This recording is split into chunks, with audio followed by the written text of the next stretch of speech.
తెలంగాణ రాజకీయాలు రసవత్తరంగా మారాయి. ఒకవైపు రేవంత్ రెడ్డి సర్కార్ ఏడాది పూర్తి చేసుకుంది. మరోవైపు డిసెంబర్ 9న సచివాలయంలో తెలంగాణ తల్లి కొత్త విగ్రహ ఆవిష్కరణ కార్యక్రమం జరుగుతుంది. మరోవైపు శీతాకాల అసెంబ్లీ సమావేశాలు కూడా రేపటి నుంచే ప్రారంభమవుతున్నాయి.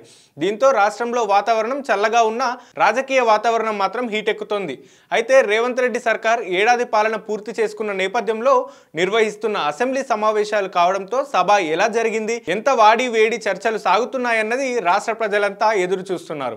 ఈ క్రమంలోనే ఈసారైనా ప్రధాన ప్రతిపక్ష నేత కేసీఆర్ అసెంబ్లీ సమావేశాలకు హాజరవుతారా అన్న మరో చర్చ కూడా జోరుగా నడుస్తుంది. అయితే ఈ ఏడాది సమయంలో నిర్వహించిన అసెంబ్లీ సమావేశంలో మాజీ సీఎం కేసీఆర్ హాజరైంది మాత్రం ఒకే ఒక్కసారి, అది కూడా కాసేపు మాత్రమే. ఆ తర్వాత చర్చల్లో ఒక్కసారి కూడా పాల్గొనకపోవడం గమనార్హం.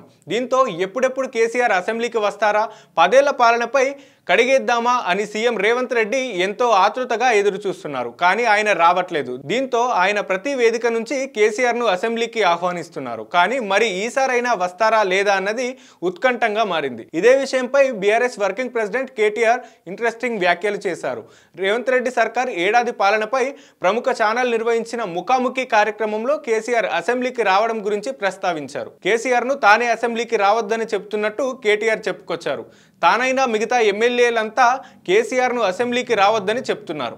అందుకు కారణాన్ని కూడా కేటీఆర్ వివరించారు. రేవంత్ రెడ్డి ఏడాది పాలనలో ఏ వేదికపై మాట్లాడినా కేసీఆర్ ను తిట్టడమే పనిగా పెట్టుకున్నారని, అది కూడా తీవ్రమైన పదజాలంతో మాట్లాడుతున్నారని కేటీఆర్ చెప్పుకొచ్చారు.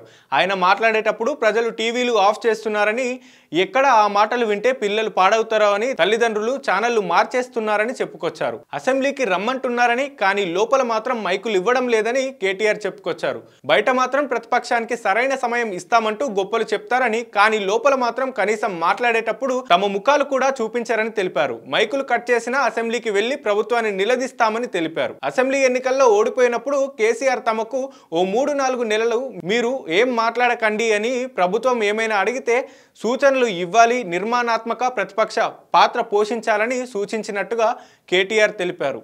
అయితే అసెంబ్లీ సమావేశాలు ప్రారంభమైన మొదటి రోజునే సభలో తీవ్రమైన పదజాలంతో తిట్టడం, ఇష్టం వచ్చినట్టు ఆరోపణలు చేయడం షురూ చేశారని తెలిపారు. అందుకే రేవంత్ రెడ్డికి అర్థమయ్యే భాషలోనే ప్రతిస్పందించాల్సి వచ్చిందని తెలిపారు.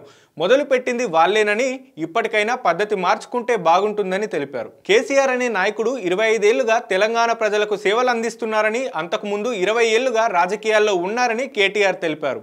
తెలంగాణ కోసం కేసీఆర్ ప్రాణాలకు తెగించి పోరాడారని, రాష్ట్రాన్ని తీసుకొచ్చారని, అలాంటి మహానీయుణ్ణి ఇష్టం వచ్చినట్టుగా నోటికి ఎంతొస్తే అంత అంటున్నట్టు దూషిస్తున్నారని తెలిపారు. అన్నిటికంటే ముఖ్యంగా ఆయన తన తండ్రిని ఇష్టం వచ్చినట్టు తిడుతుంటే ఎలా ఊరుకోవాలి అని కేటీఆర్ అడిగారు.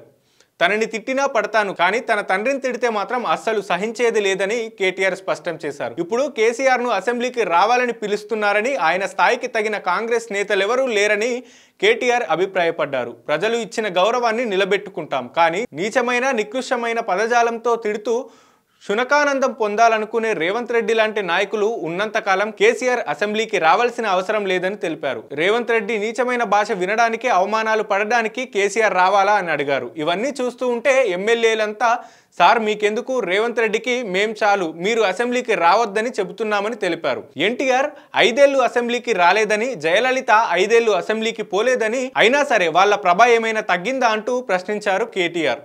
మళ్ళీ కేసీఆర్ కు తెలంగాణ రాష్ట్ర సీఎంగా చూడడమే తమ లక్ష్యమని కేటీఆర్ చెప్పుకొచ్చారు.